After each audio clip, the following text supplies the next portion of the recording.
Yo, what is good? It's your boy Roy, and it's another episode of Sync Gems. Today, I have Joel Feinberg. He's the CEO of Wolfe America US, whatever you call it, where you are at. His story is nothing short of amazing. He gets into it. He's been doing music from a very young age, but he shifted into business and kind of merged it into what is the Wolfe now. But the story that got him there is just really, really insane. We talk a lot about things that make composers stand out. We talk about why sometimes seasoned composers aren't as good for a library as a young and up-and-coming composer. We talk about why you want to be productively uncomfortable. And I'll tell you this, Joel is nothing but comfortable in this industry. He has a fire under his ass, and he's a real testament of looking for the blind spots and understanding where a new crisis can come from. And I think this ability is so transferable to anything. So you can learn so much from him if you just take a pen and paper and write some things that he's saying, because I've jotted down so many points, so many pointers as we were going. Another thing that we talk about is micro syncs, which I've frowned upon for a long time, but now with the strikes coming, this may be the direction that a lot of people go to. So if you want to support this podcast, please go ahead, rate and review it. This really, really helps the podcast. You go on your mobile, on Spotify, you can 5-star it. On Apple Podcasts, you can go and 5-star it and also leave a review. I read every one of these. So please go ahead and do that. If you can, share the posts on socials. This also helps spread the love, spread the word, and let me know that what I am doing is great. And it also helps bring more amazing people like Joel. So hit me up on socials, and without further ado, boom! Notifications are off, but they're on. We are on this podcast with Joel Feinberg. We're just catching him unprepared with all his notifications because he's killing it, and he needs to show it to the people. So how you been, Joel? Well, I'm notified over and over again. I'm great, Roy. It's a pleasure to meet you. Thanks for asking me on here. Things are good. I'm off work now, and so now I can talk about all of my adventures with you. And it's really great to be able to do this across the world. I know this is like normal technology, but I got into the business. We weren't even like streaming online yet on the internet. We were still sending CDs to people to listen to for pitching. And so I'm still, even now in 2023, like, wow, I mean, just somebody in Bali calls me up. We're doing a podcast. So thanks for reaching out. And I'd love to talk about Sync. I have been in Sync for just about 20 years. And in fact, we were just celebrating 10 years of the organization Wolfe Music USA, which I'll talk about how that came to be. But that's when I first started running the company after being a part of the company, a part of Wolfe Music for 10 years prior to that. So just this July, it's been 10 years since we started up as Wolfe Music USA. What is Wolfe Music? Wolfe Music is an international corporation, and we're still independent. We were founded in 1909 during the silent film era, and we're still family owned by the Wolfe family. So the headquarters is based in London, and I run the USA sister company then we have 46 sub-publishers that also represent our music in 46 other countries. So primarily I deal with the United States, but, as time goes on, um, I'm getting more and more involved with all the things that are happening globally with DeWolfe Music. Warren DeWolfe now runs DeWolfe Limited, which is the headquarters in London. And he's been a mentor, a friend, and has taught me so much about the business in the last 20 years. It's such a fluid market, though. I mean, I still feel like I'm learning new things every day and adjusting. So it's a very interesting. It's been an interesting ride, and it's every day is different. A little bit about myself. I wanted to be a musician since I was 12, and so professional musician. So I've been on that track, playing music, since elementary school up until just a few minutes ago, playing, writing music, composing, performing, all that stuff. I went to college for music education. That morphed into music performance. I was studying classical guitar, all sorts of guitar music, and all sorts of other instruments. But at the end of the day, when it was time to sort of enter the work world, I was a little nervous about being a classical guitar player.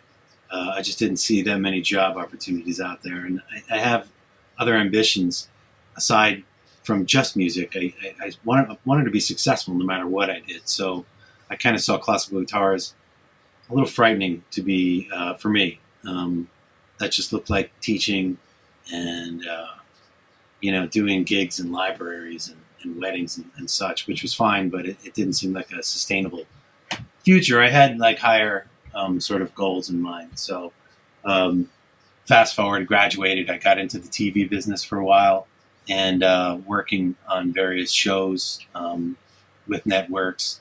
And then which wasn't great. That was, not really exactly what I wanted to do. Moonlighting as a musician at nighttime.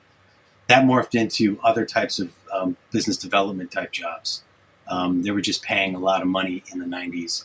And that was right when the internet started, which is crazy. But when the internet started 1.0, there was all sorts of different opportunities out there. It's such a different time now that it's almost hard to imagine, especially for someone that didn't live through the 90s, to transition from not having an internet to that becoming the possible future. It was insane. And there was just a lot of money to be made with all this experimentation into the web. And so I took some business development jobs just because they paid so well, and made a bunch of money. I spent it all on musical instruments and all my musical endeavors.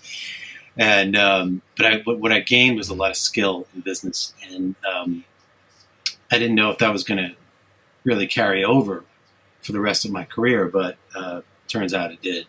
The job that I had at the time was cut short because of 9/11. And I was living in the city at that time. I lived through all that.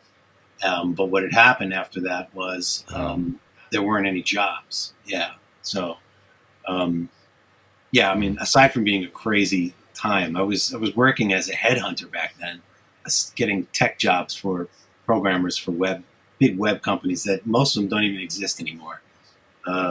Like Ask Jeeves and things like that are just a joke now. But all of that was shut off after 9/11 for where I was. And so I didn't really have a path at that time. That I took that time to sort of just take a moment. And that was about a year that I wasn't working. Another passion of mine was martial arts. So that's basically all I did from like sun up to sundown was martial arts and do these tournaments and all this stuff. And I just made that a regimen. So once the job market started to pick up again a little bit, Um, they weren't great jobs. I just took any old job, and I took some really kind of bottom feeder sales job, and it was awful. But I did it for 2 years, and I excelled at it. I'm telling you all this stuff not because it may not be the most interesting thing to your viewers, but it shows like a history that's completely different than I'm going to be a composer or I'm going into the music business and I'm going to, get a degree in the music business and get my job and work my way up. That's not really how it happened for me at all. When I reentered the job market post 9/11, there weren't really great jobs available, so I took anything just to make money, and it was perseverance really that just drove me. So no matter what, I was going to try to succeed, even if things weren't exactly what I wanted to do. All I wanted to do was be involved in the music industry in some way, but that wasn't very possible after 9/11. So I worked for a couple of years, made a bunch of money, just doing more business development type stuff. And there was a time where I sort of figured out that this company that I had been working for wasn't really the best fit for me. They just weren't doing things that were even legal, and it was a very strange scenario. I wasn't happy there anyway, so I randomly quit. I had to quit on a Friday because they had a habit of like not paying people that quit. So I made sure there was money that was deposited in my bank. Then I walked upstairs and I quit my job. And it was kind of a leap of faith. I didn't have anything lined up. I had other types of jobs that I probably could have gotten, but I didn't want to do this kind of business stuff anymore, this type of business development in the tech world. So I did what anybody did back then, before the internet was really taking off. And I looked in the newspaper, in the New York Times, and lo and behold, there was an ad looking for someone that had business development and music experience. And that turned out to be the sub-publisher that was representing DeWolfe Music in the United States. And they had been doing that for about 50 years before they saw me. And, I understood what it was all about. I listened to the music.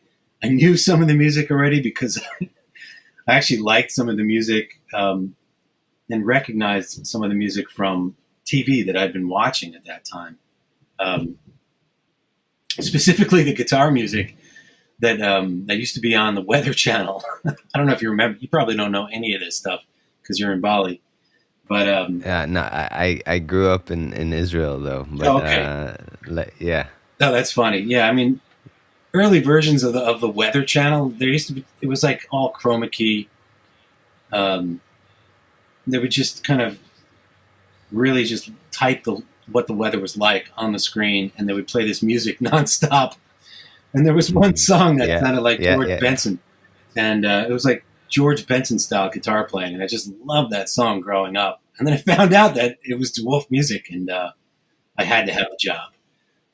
So I went in and I got the job on that Monday. I just went in there focused and got it. So, that's when I really started to cut my teeth in the business.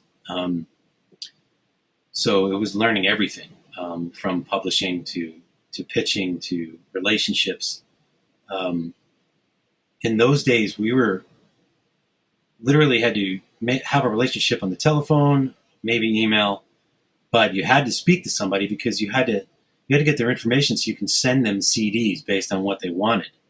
Back in those days, we had a librarian just with a wall filled with CDs. And we would get music requests. We would go in there and talk with them, tell them what they wanted, and he would go and do music searches. But it was all physical. So it's an interesting fast forward from that point. But within that time, I learned quickly. I worked really hard. I had all sorts of adventures. I ended up, sort of running the licensing team at one point, and then I got a call one weekend. I was teaching a martial arts class and I got a call from Warren DeWolf, and he wanted to know how I was doing, and if everything was, if I was going to be okay, and all this stuff. And I had no idea what he was talking about. But it turns out that my office, the sub publisher, decided to retire, but they didn't tell any of the staff, and I guess the office was closing in a matter of weeks.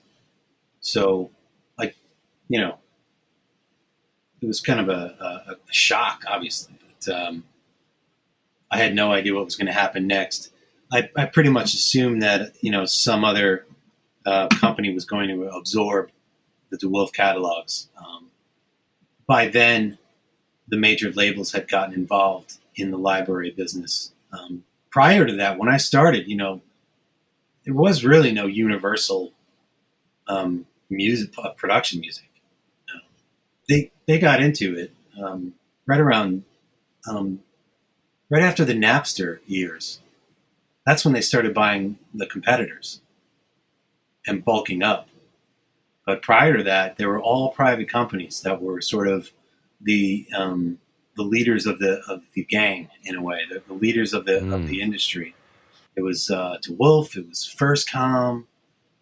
There was companies you don't even know about anymore because they've been absorbed by the major labels.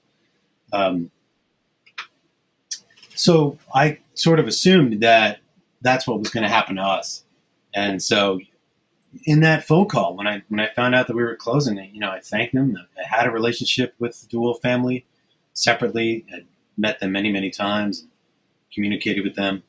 And then I asked if they needed some kind of liaison for whatever was going to happen. I'd be happy to do that, whatever role I can fill.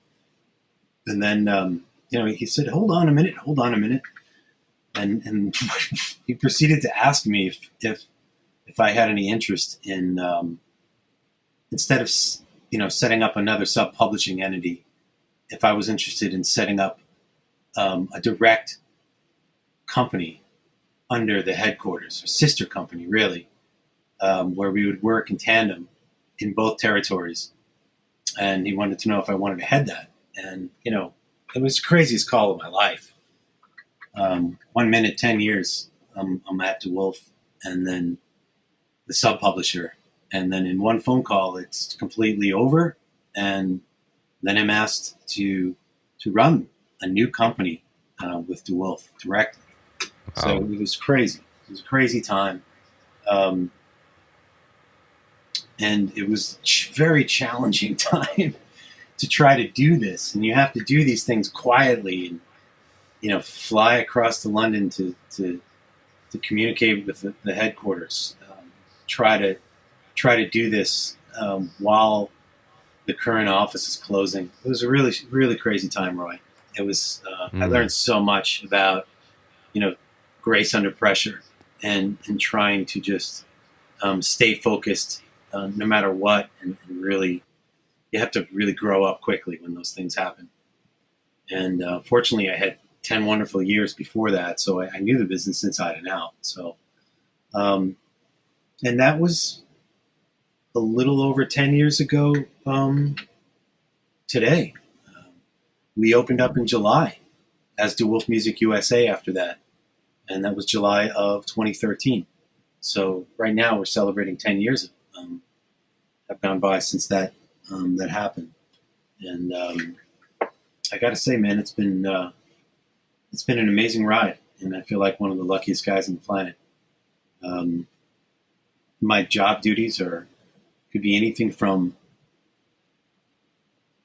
pitching to, like everybody else, to obviously management, production.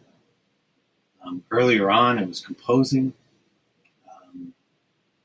You name it, I do it. But really, I think what drives the company is not just me. It's the staff I have. We've all been together for 10 years or more. The London office has been amazing, and their knowledge, spans almost 115 years.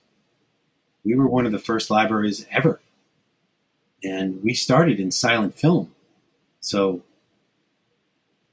there was only one or two other companies that realized that instead of using classical music for silent film, that you could actually create your own music, retain the publishing, and then license it again elsewhere. It was a brand new concept in the early 1900s. And, I'm just very grateful to be a part of that history. It's a very long history. There's just tons of contributions that we've done, maybe in the background, but important contributions through the zeitgeist of pop culture globally in 48 different countries. It's incredible when I think about it that way.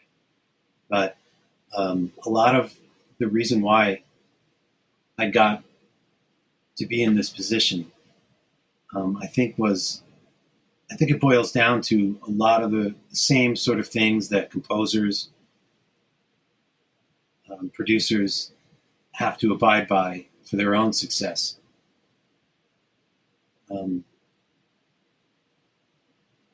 Not every single day you're going to see results, and there's no one really there to applaud you as you make your steps. You just have to do it. And that's the same thing when you're writing music or pitching or building a catalog for yourself. So it was the same for me. And before I took over as CEO of Wolfe Music USA, it was the same. I mean, I had a staff, but really it was up to us to build our own businesses with the catalog.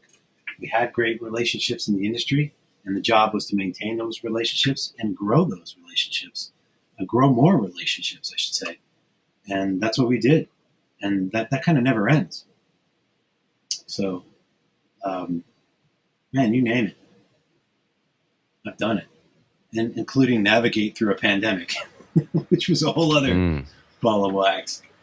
But then that was going digital for the first time. We're not in an office anymore, but most of my career has been in an office. And so converting to digital was surprisingly quick. We did it in 4 days. And I thought that was crazy, but it was way easier than I thought. Yeah, I had moved upstate years before COVID, so I was commuting into the city, and it was like 2 hours each way sometimes. Oh my gosh! I got really tired of it, so I ended up just sleeping in the office a couple of nights, and then going back upstate.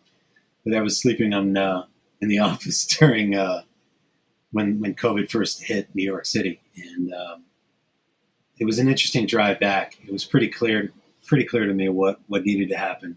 So I never went back except to just grab to close it. I knew we had to get out of there before the chaos started, and so that was my goal, to try to get out of there, to try to not have any liabilities before things got really crazy. And I won't get into the details on that one, but there were plenty of liabilities. And somehow, I was able to jump on it early and get out of all the obligations.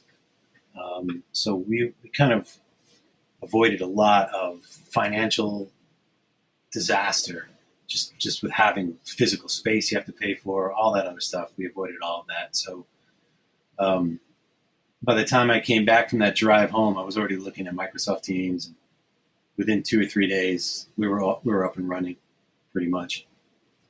And then started to build a new company digitally.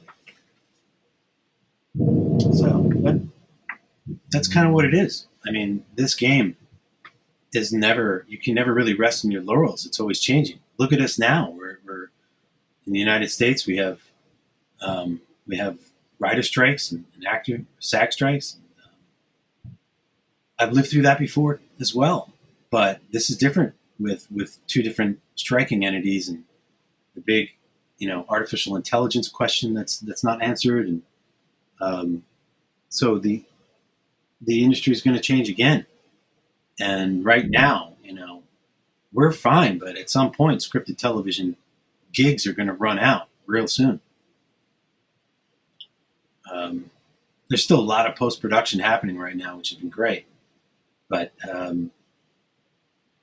thankfully in our business, and for composers too, that write for the library, there's more to that pie than just scripted shows and films.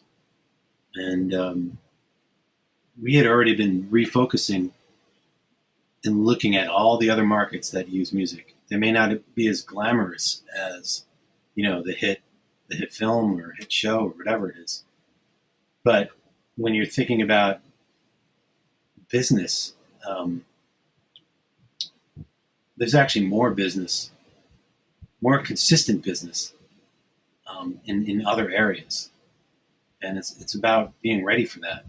There's so many times where I see competitors, even whether they're composers or whether they're companies, that I feel like they might, their focus is on one thing, and some of them do really well and really make a name for themselves.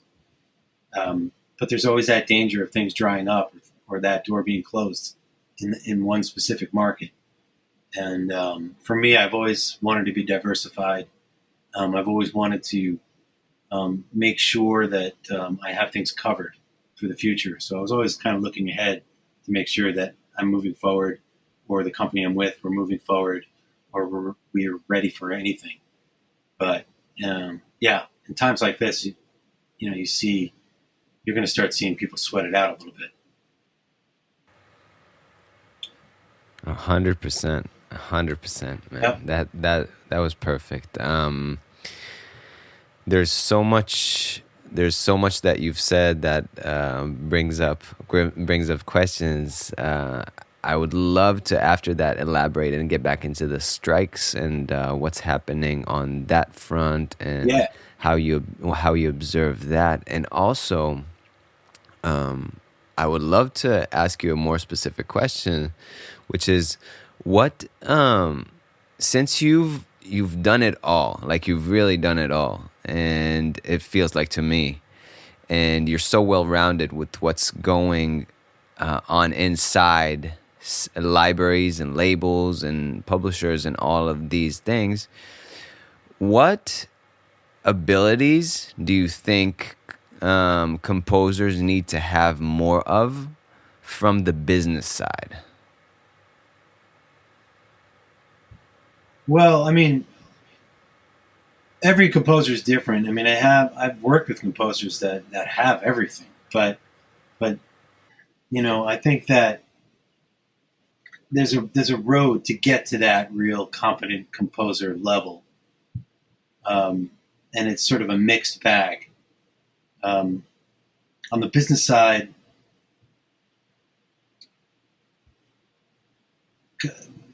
what is a composer these days? First of all, because a lot of people are making music, right? There's a lot of people that are producing songs.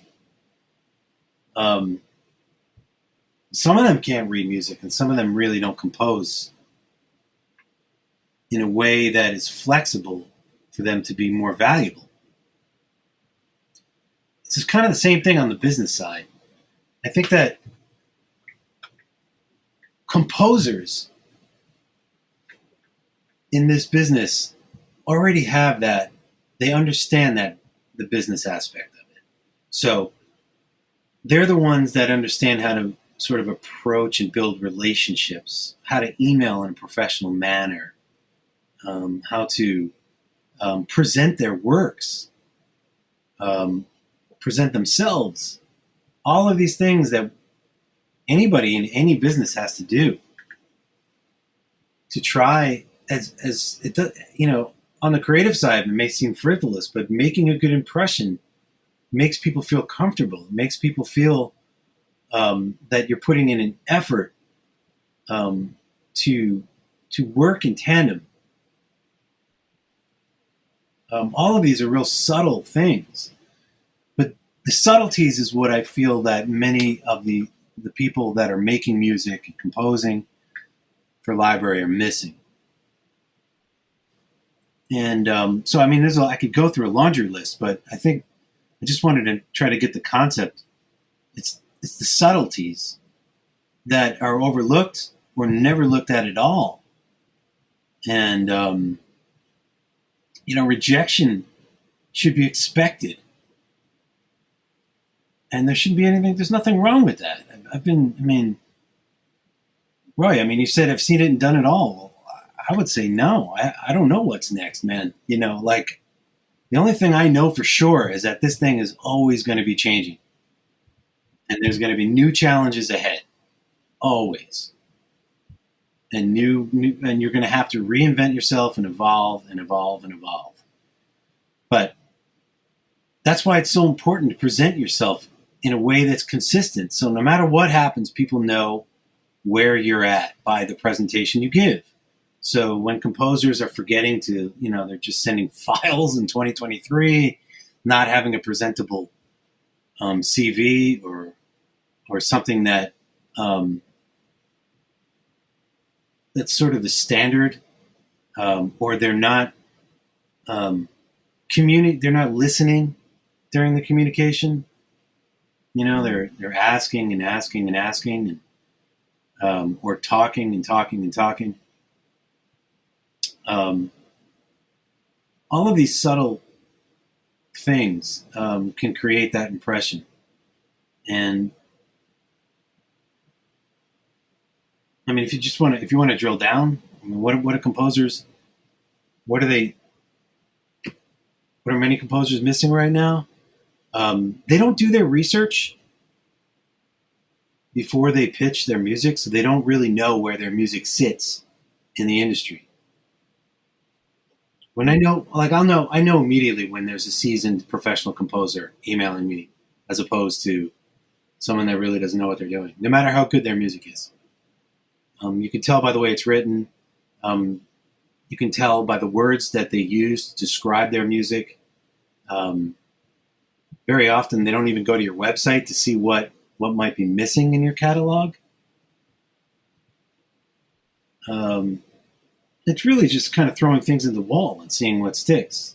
And that's fine.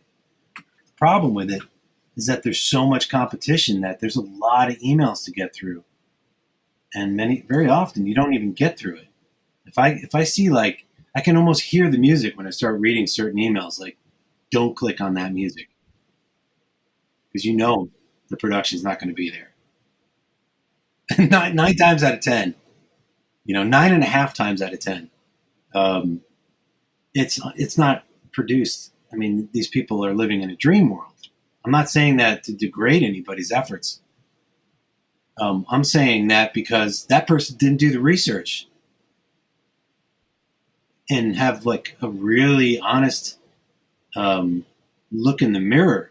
They didn't really A/B their music against what's happening out there, and honestly evaluate that to get it, to a certain place. It's actually very hard to find a good composer to work with. I'm working on records now, and it takes a while before I settle into a project with someone, because you're getting into a project with someone, that could take months.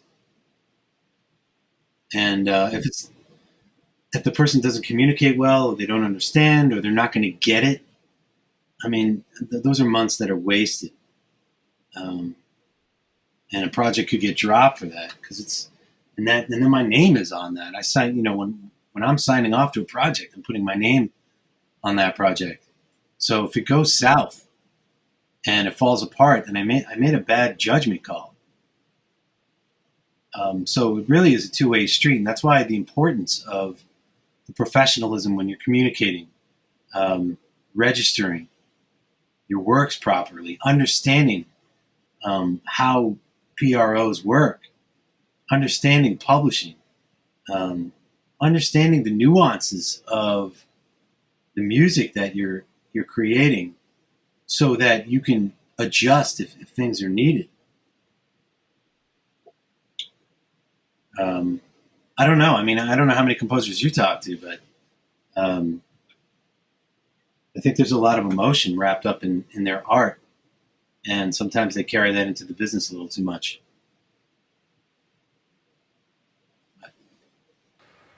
You can't see my face, but I gave you like the look. Let that sink. No, I'm letting that sink to anyone listening, because that's 100%, and that's something that I'm completely battling with every day. But it's as an artist, but it's so important to be able to put that aside, no matter what energy is swelling within, to just trust the fact that a person on the other side is putting their chips on you when they're even talking with you and giving you notes on your music, and and that's an important thing. Like to actually feel blessed, because this person is actually, in a lot of the cases, they want you to win. So that's a great and fresh perspective to look at it, because I think until this moment, a lot of people would talk about the email thing. They would less talk about how they are invested in the composer they're working with, if they're coming from the publisher's side, that's to say. Yeah. Um, I mean, I can't speak for and every library or every publisher, but it's a risk starting a project. You never know. I mean, we can't buy every single record that we hear. yeah, It's not even just the money; it's the time. And you don't. If we put bad records on our website, our clients are going to get an impression. I mean, it's all connected. If a record comes out and it's not good, that makes the whole company look bad. That's 48 countries. What the hell is that? Is that what Wolfe Music is now? And so there's always a pressure to have a certain level of quality and presentation, and it can't be achieved by me alone. It has to be a partnership. So it's important for me to know that the person I'm working with is on top of their game, so that we can communicate effectively, quickly, um, change and shift as needed, and really just kind of, it makes the whole project a more positive experience. yes, But I'm not sure why, but for some reason, um, the majority of the submissions I get, um, they don't really have that kind of um, gumption on the business side. They may be fantastic composers and such, but I would say 30% of the emails I get are just truly professional composers that understand this business. They've been doing it, um, and they know how the pace sort of plays out. Um, and it's a joy to do that. Unfortunately, another thing is that you can't always rely on seasoned composers. That's another danger. On one side, you have these young and hungry people trying to break in, and some of them really come. They're on top of what's happening as far as new sounds that are trending in the business. So sometimes they're going to have sounds that the experienced composers that are great on the business side don't have. Um, I get a lot of, sometimes I get into really good conversations with people, and I'm like, man, this guy's great. But when I listen to the music, it sounds dated, or it sounds like the way library music sounded 4 or 5 years ago, or 10 years ago. And I think complacency can get you on either side of that coin. So maybe they went too far into the business. Maybe they forgot to check out new stuff, and maybe not judge new stuff just because younger people like it and they're old now. I always resist that. I jump right into anything. When it comes to like any new weird, new styles that come up, or as music evolves, um, I'm just open to it. Um, mm. so it's That's a really, huge thing, by the way. That's a huge thing you've just mentioned. To be able to have longevity in this business, I feel like as a composer, we have to be soft. We have to be soft from the inside and really let us really define ourselves by where things are going and not only by where we are at. Right. Because it's so important, because again, the world is going somewhere, and it's always super important to listen where it's going. And then, I mean, that's how I feel like I create art that is, I put it on my Instagram. And the way that I create art is I put out the first thoughts that come in my mind, like the purest things. Yesterday, I put up a video of me beatboxing and then creating a whole track out of it, a whole banger out of it. Mm-hmm. But the thing was, it started from a really sincere place. But then I was like, okay, what can I do to make this fresh, current, and banging? And then like I put it in something that is kind of industry standard in a way, but I put my feelings, like, I mean, I did put my soul and heart in it, and it is unique. That being said, it fits what is happening, Right. if that makes sense. And I feel like some composers are missing that as well. Yeah, when you do enough, like, you know, kind of bland rock records, it's real easy to just dial it in. You know, there was a composer that we had for, I don't know, 20 years, and he just quit. He just stopped the library business. For him, it was a job. And he made enough money, and he was like, yeah, I don't want to do this anymore. So, like, uninspired, you know? And I'm happy for him. I mean, he made his money, and he did his thing. But if you want the longevity, you have to be malleable, and you have to be... at that point, you already have the business skills, so maybe put that down and get a little crazy with stuff. Listen to things, try new things, technology, plugins, whatever. Everything's changing. The way people play guitar is different now. 100%. You can't rely on the same stuff that you cut your teeth on. Yep. Yep. I feel like it's also, you know, it's also a sign to move. It's also a sign to move away from what you are doing if you don't have any emotion as you are doing it. I think that's what a big thing that I hear from what you are saying, and I'm absolutely loving it, because it is. It is, you know, I had Tom on the podcast from Brand X, and he just, like, the passion you see on that dude, it's just like it doesn't get old. I still have it with me now after maybe 4 months of doing this interview. I still can remember this dude's, like, this dude's childlike smile when you speak to him about music. And it's just, that's exactly what I hear from you. It's like, of course, it's not going to happen by itself, but you have to research what's the next frontier, even within music, as a composer. And that's what I feel like composers with longevity, which I would define as success as well, because when somebody asks you, are you gonna compose music in 20 years, and you have to think about it, it means that maybe you have to think of a new direction of going. Because if you ask me right now if I'll make music in 20 years, in a heartbeat, I would say yes, hell yes. Same here. I'll be doing it. I'm not doing anything else. Yeah. Come hell or high water. And that's why I kind of went into that lengthy life story, because that's exactly why I am the way I am, and why I said what I said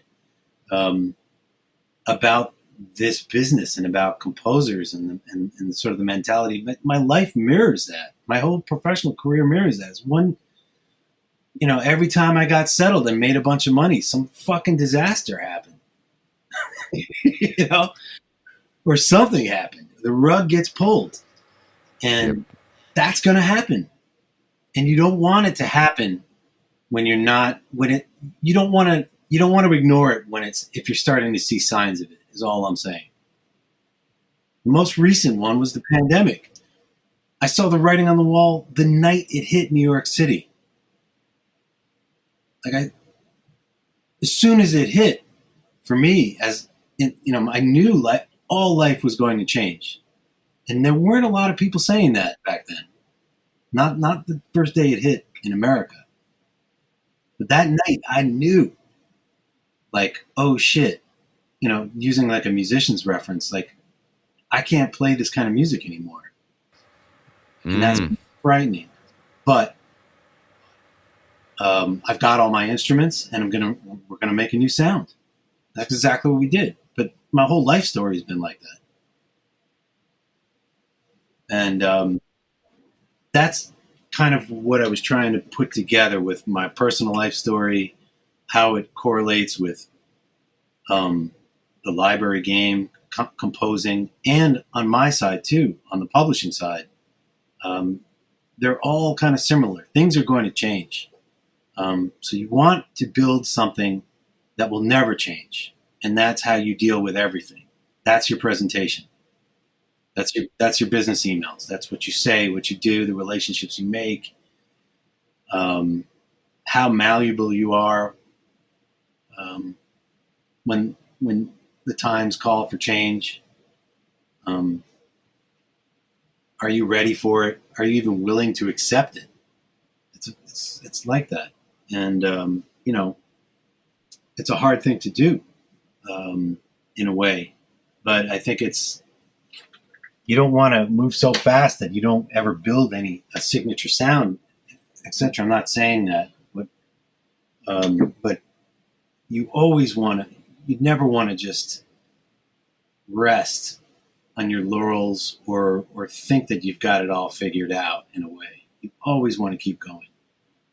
So yeah, I mean, if you're writing music and it becomes a job templates are fine. I'm not talking about like a Logic template so you can crank out a record quickly. But if that's all, if you start relying on that, you might need to just stop the templates, start listening and build new ones. And it's almost a good exercise to do even when things are good, to stay fresh, to branch out beyond what you've done before. Because I think for a lot of people that could happen without warning and maybe undetected until you're pretty far behind. That's the hardest thing for me to do, is to tell a really good composer that this is all dated. I know that some of these people have been at it as long as I've been at it, maybe longer. Yeah. But it is what it is. I have to say that to myself. Things are the way they are. You either recognize that and adjust, or don't. But it's never going to be the same. Like, what's going to happen next with AI? Where are those composers going to be then? I don't think it's something that's going to decimate composition, but there's a lot of people out there they swear they're never going to touch it, they're never going to do this, and some people think that's all they're going to do. I don't know what the answer is. It doesn't matter. The fact is, things are changing, and you want to take note, and you want to know what's out there, and you want to be prepared. Yeah, I resonate so highly with so much of what you said. First of all, the resiliency part, and being able to have a hard experience, in my opinion, one time in your life that really changes everything. Yep. I've had a few of these, especially when I lived in New York. When I moved into New York, and suddenly I got this. I moved there dead broke. I stayed dead broke for a while, but I had to at some point sell all my equipment back in Israel, which is like, I had a Gretsch guitar, I had a Fender Strat, I had just like these beautiful pieces that I've collected. And it was very hard. It was a part of my heart. It was the guitars I started from, and I got to where I am. And as I had to sell them, it was very sad for me. It was really, I felt it in my heart. But having the need to do that has enabled me to stay motivated so I can have this kind of equipment again. And now I don't play my guitars as much, but now that I have a studio, I just got 2 guitars as a token of you're back at it kind of thing. Like you've made it.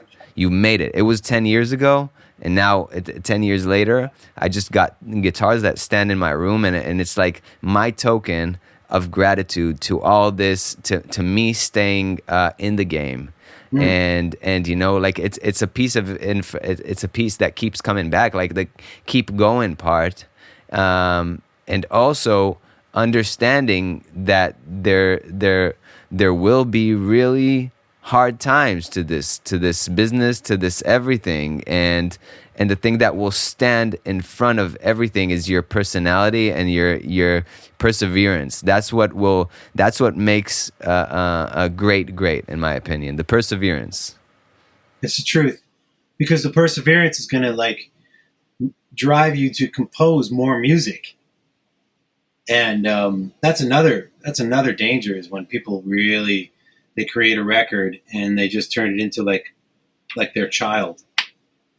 They don't make enough music and wonder why they're not successful, and get so much bitterness sometimes. Sometimes the record just doesn't sell, but you got it. Sometimes the one you didn't have your heart in is the one that goes. But you'll never know unless you do it. And in the library game is changing like crazy. Libraries, they're paying upfront fees less and less. It used to be you get a commission, like guaranteed. But that's like a rarity now. There's so many libraries that just don't do that anymore. And there's plenty of money to be made even without that upfront fee. But it's going to require volume. You might want to make like 100 of those rock songs that you did, instead of just trying to sell like a 13, 14 track EP for that upfront fee. You could spend a year trying to like pitch that record, right? And that's, that's frustrating when nobody takes it. But if you don't have anything else except for that record, you're in deep trouble. And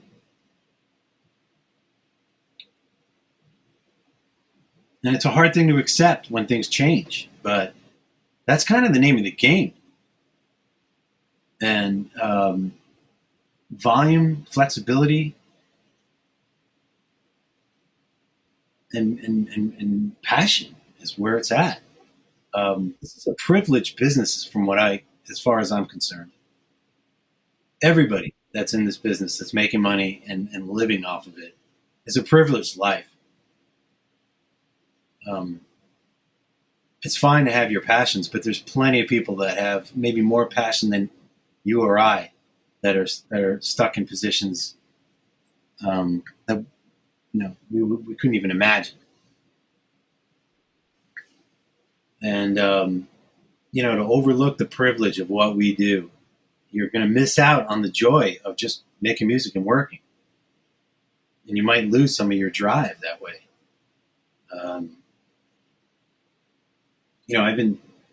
I've been doing this for 20 years. I've had my phases of taking this position for granted and what I do. But that didn't last very long, because the world outside of what I do is not something I want to be a part of professionally. I've done those other jobs. Fortunately, I had a bunch of other jobs before this, and things I didn't like. It's very clear to me how lucky I am. When I heard that Weather Channel song, and like, oh my God, I'm going to work for this company that wrote this cheesy, bland, smooth jazz song. For me, it was the greatest thing in the world. And I couldn't believe it. I made it. These guys made the Weather Channel song that I love. It's laughable, but it's like there's a lot of truth behind that because it is a privilege in a way.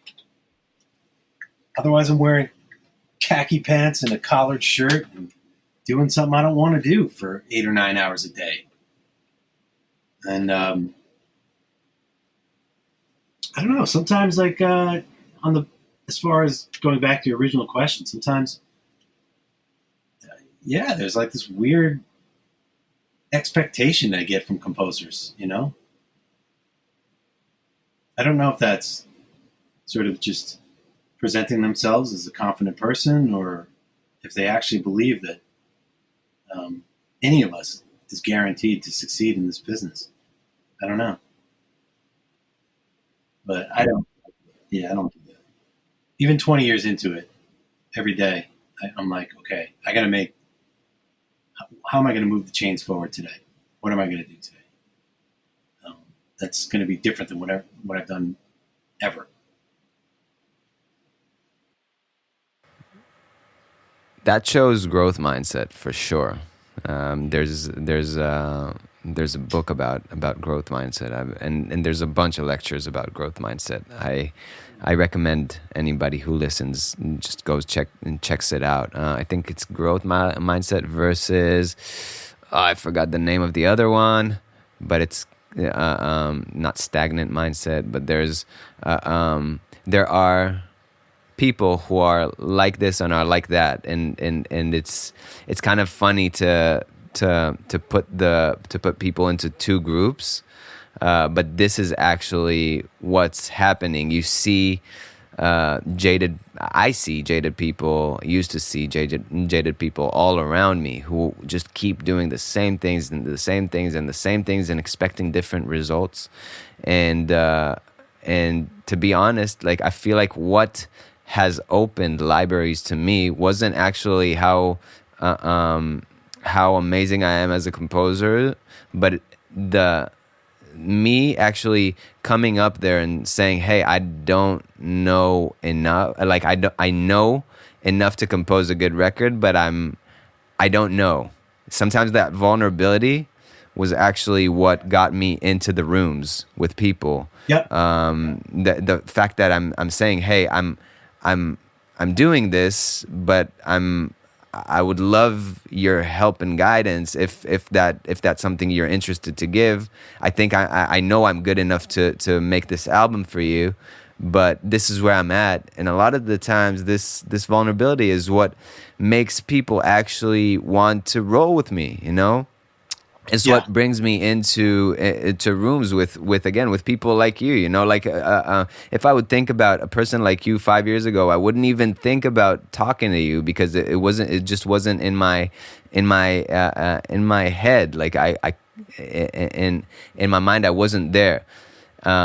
But now I'm listening to this information, and it's kind of similar because I don't think I have things figured out, and I think people who are listening to this podcast are people who don't have things figured out, and they know it. They just want to understand. There are composers that are getting weekly trailers that are listening to this podcast. I have no fucking idea why, but that shows that these people have the mindset to see. To learn, to keep learning as they are searching the landscapes, as they are learning their own skills, as they are figuring out what's their next edge. Right. And that's what I'm hearing from you. That's the music industry and any industry for that fact will stay that way forever. Right. It's so true. Even now, especially now with the strikes going on, a lot of people, they have it in their mind that success equals the most popular syncs, the ones that everybody covets. And those people are the most scared right now, right? There's plenty of work to do if you want to make music for a living. There's plenty of work to do even myself, we do. I mean, DeWolf has been great. On, we've been doing great over the last. Even during COVID, we were killing it with the content and Netflix every day, the syncs and films and all that stuff. It's great. All that's being shut off right now. You know, what's going to be? I don't know how long this thing's going to go on, but what happened last time? Because I lived through the last strike. I don't remember. I can't remember when it was. Like 10 years ago or something, maybe more. But that's when reality, like really reality programming, like that's when the golden era, if you want to call it that, of reality TV. That's when that really cropped up. May not even be television. It could be any kind of media. And so for someone like me, like when the strikes, even before the strikes were happening, I was getting like a weird, just a gut feeling that happens to me every now and then. And it's not something I want to ignore. When there were rumblings of that, it just, even way before the strike, the possibility of a strike was all I needed to hear to start to evaluate where are we putting our music. And I didn't like the fact that it was like a duality. I loved the fact that we were doing so much television and so much scripted TV. What I didn't like was that all these other sectors that aren't as glamorous, that nobody knows about, in Hollywood at least, all these other sectors, we need to refresh that, and we need to move. Like we have a lot of we had a lot of accounts just that were colleges that used our music. It's not really a lot of money, but when you have thousands of colleges that are subscribing to your music, it is a lot of money. A lot of composers, they don't think that way. They're not thinking that, I need to make music for like college promos or or students that are doing video editing. It's just one micro syncs, yeah, micro syncs, whatever. That's right. But guess what? Like right now, it's like a pyramid. I mean, the micro syncs are. If you look at a pyramid, the widest part of a pyramid is the base. In this business, the top of the pyramid that's the top of the triangle. That's the notable syncs that everybody covets, but it's only a small portion of that triangle. The bottom is much wider, and it's built up of micro syncs in all sorts of industries, and that's overlooked by many, especially on the composer side. But that's a part of this business. I don't know why, it's like a taboo to talk about it. But people should be proud of that, I would think. Because what you're doing is making music for a living, for all people, not just for the Hollywood stuff that, you can brag about because you're on a Marvel show or whatever, or the Avengers. All that's great. There should be a malleability, that softness you were talking about, that should allow you to appreciate all of it and get excited about all of it, because that means you're doing all of it, and that means you're really successful in the business. Some of the most successful DeWolf composers have been with us 30, 40 years, and their stuff is not like Marvel music. They just had a great work ethic and they're great writers, and they understand that the music is for all sorts of applications. But yeah, especially right now during these strikes, it's very clear how important those other businesses are. And it's something, yeah, I mean, it's not great and can be troubling. But if if you're experiencing this for the first time and you're like a young composer, and your whole goal was to start composing for film and TV, you're probably freaking out right now. And it's a limited view. If anything, you want to compose more. Compose more. Yeah. I mean, do you really need to do the the epic trailer music? Maybe, but you might want to make library records. You know, that are all sorts of different genres because people will take them and you'll earn money that way.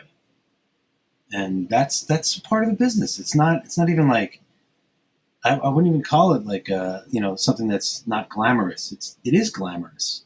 What an option, you know? Oh shit, my bread and butter's dead. I'm gonna go make some more music instead of working at some other job that's going to be obsolete from AI anyway.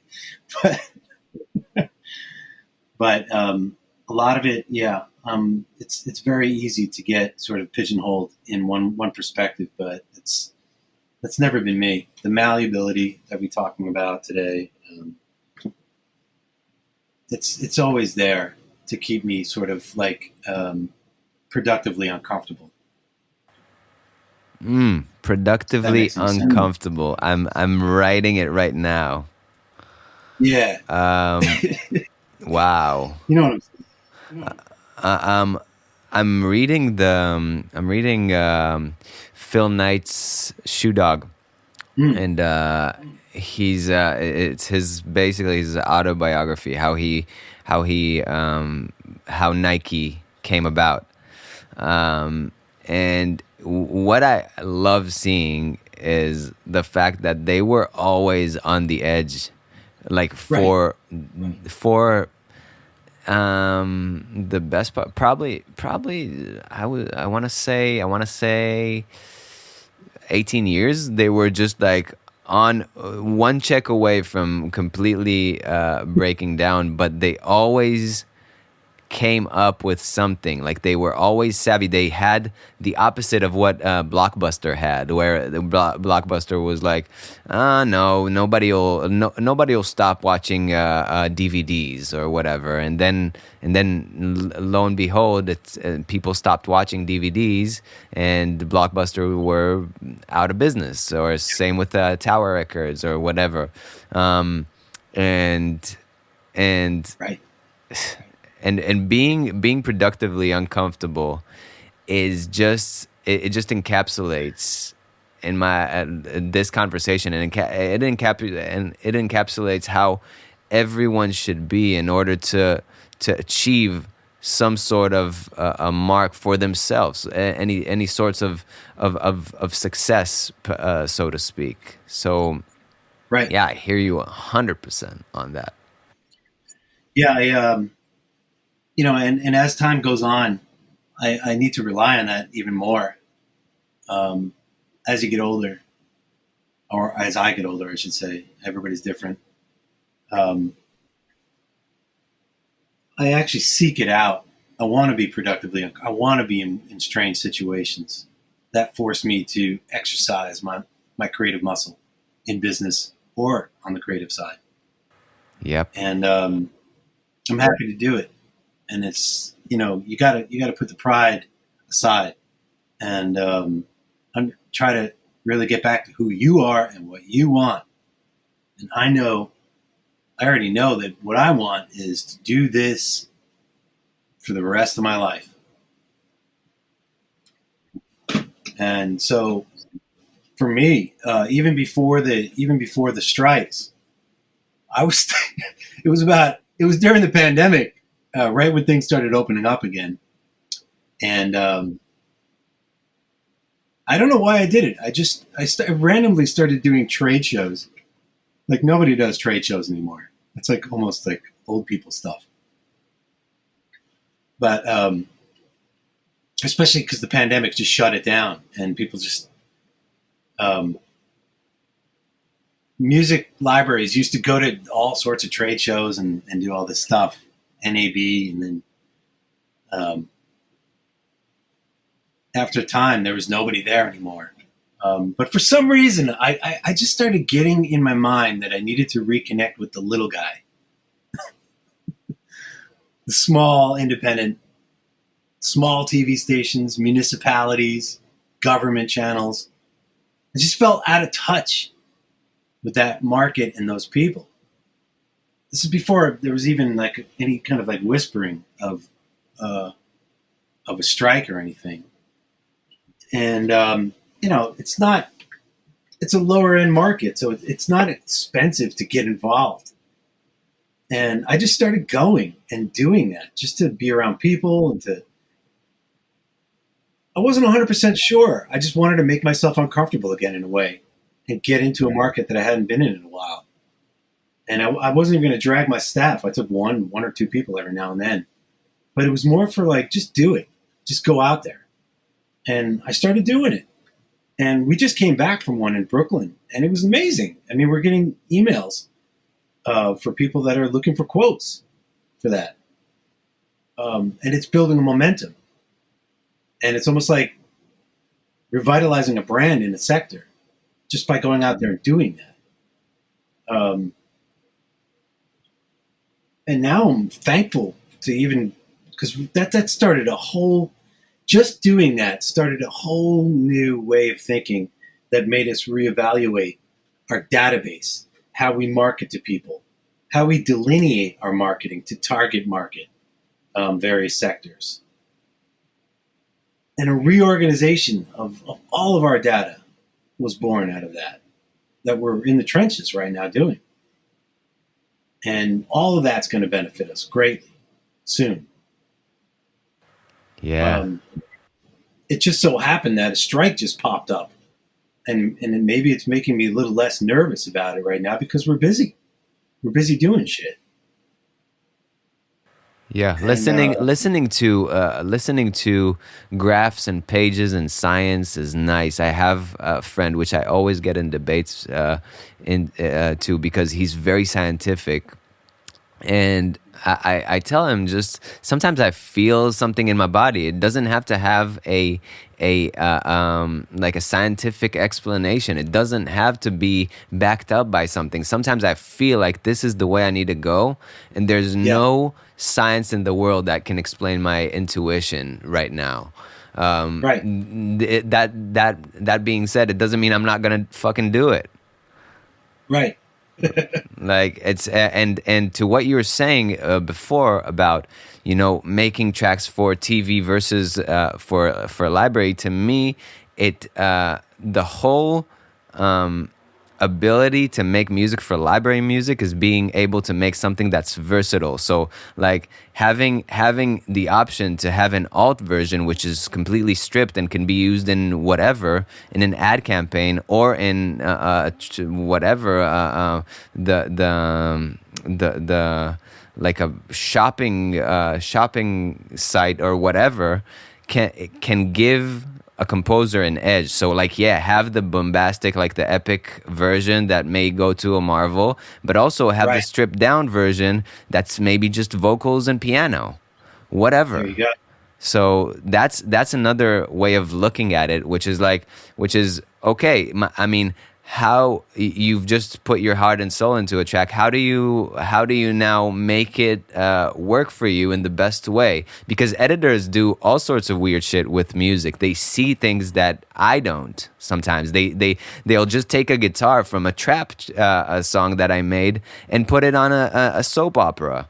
And that actually happened, and that made me thousands of dollars, which was so freaking cool, It's amazing.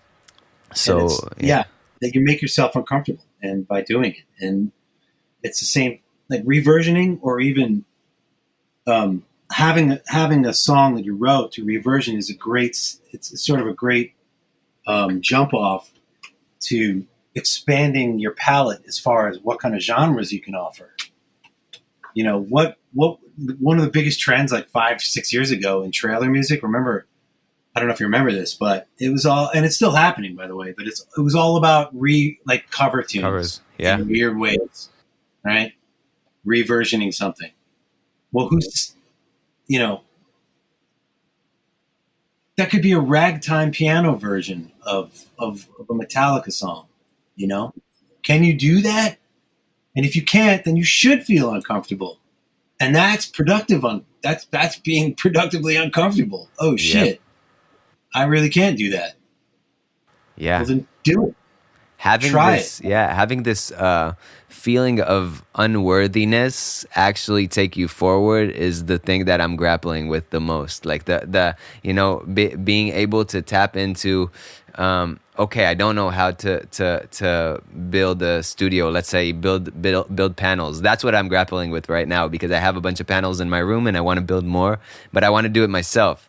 So I'm like, okay, I feel unworthy because I don't know how to do it, but what if I just buy the frame? So to start like tricking myself into actually doing what I know I would love to do in the end of the day, but I just feel a bit unworthy because I cannot do it right now at this moment. So there you go. Yeah. That is right there is the answer, is like the main answer for your original question. Like, what are some composers missing professionally? It's that, because they have a built-in expectation of what they've done being the best that they can do and good enough, and other people should recognize that. And when it doesn't get recognized,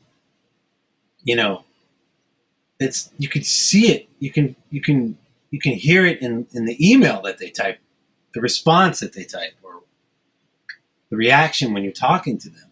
They just can't accept it. And that's because they got uncomfortable, and they moved away from that uncomfortable feeling and just left it alone for God knows how long. But the ones that are going for it, even if they fail, they're moving ahead. Huge. Yeah. Huge stuff, man. I think I want to be cognizant of your time. You probably gotta hit the sack soon as well, because it's evening in New York. So Joel, before we sign out, where can people find you? Find more about you? I mean, I'm hiding behind the website. Composers can email us at submissions@wolfemusic.com.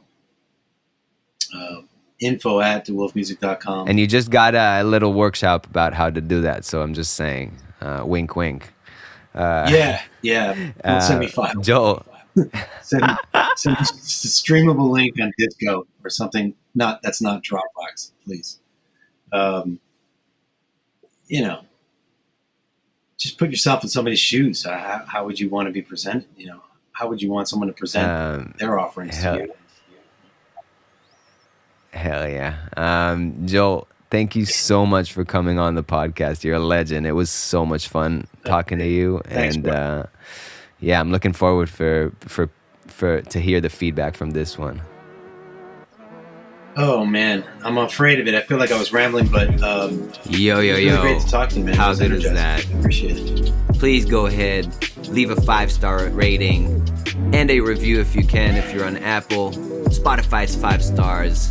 Just go into your browser and your phone. It's supposed to be in Spotify. It's up. If you go up, you see it. If it's on Apple, you go down. You scroll down with your finger. This really helps the podcast go into more ears, and also helps me get more podcast guests on. Also, share it on socials. Share something you've learned. Share something that enlightened you. And also hit me up. Let me know how it went for you. This means the world to me. This means the world to me that y'all are listening. And yeah, see you on the next Sync Gems episode. Peace.